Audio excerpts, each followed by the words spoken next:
All right, we want to check in with Scott for a special weather segment. He's kind of studying severe weather for us. Yes, we are. I mean, this is the whole week. Severe Weather Awareness Week. We do this because May is the peak time when you can get some of that real severe weather. We're going to be talking tornado safety here coming up, even for Idaho. That's right. Idaho does get tornadoes. If you're new to the area, it does happen, and they can be very dangerous, and I'm going to tell you why in a moment. But first of all, I want to share with you one of our Weather Whiz kids telling us about their favorite season.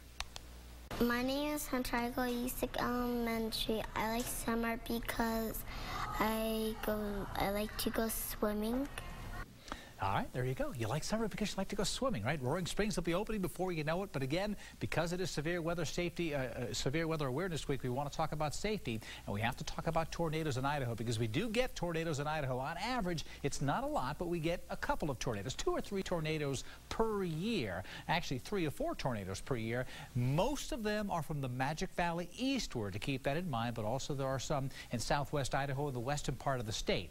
2006, an EF2. Now remember, we talked about the F scale. You've heard this before, F1 all the way to an F5. Well, it's now, that was the Fujita scale. It is now the enhanced Fujita scale. It's been adjusted a little bit, so that's why it's EF. An EF2 tornado was in Bear, Idaho. That means winds of 111 to 135 miles per hour. That tornado was taking huge trees, and they were circulating hundreds of feet in the air and just being basically ripped right in half as this tornado moved over. And there's a mountainous area as well, so there's a myth right there. Tornadoes are not blocked by mountains. Tornadoes will go up and down mountains just as they would anywhere else. It's just the formation of tornadoes can be very difficult or more difficult in mountainous locations because of some of the lack of the elements that you need. So if a tornado warning is issued, the basics are abandoned mobile homes, go to a substantial structure, and go to the lowest interior room of your home.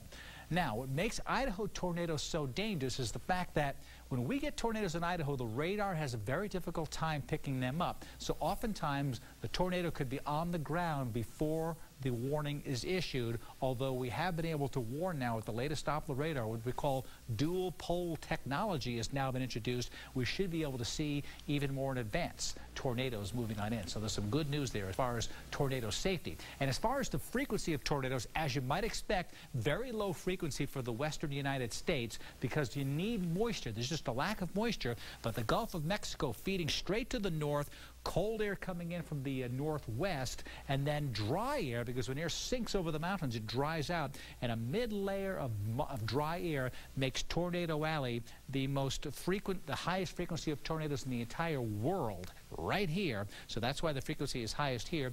It's also a little lower in parts of the northeast. So that's good news for us. But when we do get tornadoes, the best time, or I should say the time they're most likely to occur, would be more towards June and July. So during the summertime, as we're now entering the months of summer, that's when we typically get most of our tornadoes. So there you have it. Tornadoes do occur in Idaho, guys, so we have to be prepared just in case. And if we have a tornado, we'll be on the air nonstop until that tornado's gone. Exactly. That's we right. know you'll be here for us. Yeah, Scott, we've got a story for you, well, okay, for everybody, but we want you to stick around for a second, can you? Yeah, I sure can. We're going to let people in on a little secret tonight because there is a bodily function, well, probably many of them if we actually talk about it, but it strikes terror into the heart of TV talent. This time we're talking about the fear of being overcome by hiccups. Yes, nightmares just run rampant about this one in our world. This is exactly what happened to a Texas meteorologist, Scott. Yeah. CNN's